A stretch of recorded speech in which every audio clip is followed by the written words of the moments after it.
আসন্ন কোরবানি ঈদে রাজধানীর যেখানে সেখানে যাতে পশু কোরবানি না হয় তার জন্য সিটি কর্পোরেশনকে প্রয়োজনীয় ব্যবস্থা গ্রহণের নির্দেশ দিয়েছেন প্রধানমন্ত্রী শেখ হাসিনা।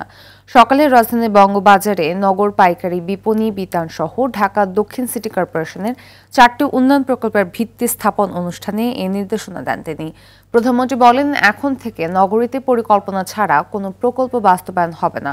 বক্তব্যের আগে বঙ্গবাজারে আধুনিক 10তলা মার্কেট ছাড়াও পোস্তগোলা ব্রিজ থেকে রায়েরবাজার স্লুইস গেট পর্যন্ত 8 লেনের রাস্তা, ধানমন্ডি লেকে নজরুল সরোবর এবং শাহবাগে হোসেন শহীদ সোহরাওয়ার্দী শিশু উদ্যানের ভিত বসান প্রধানমন্ত্রী শেখ হাসিনা।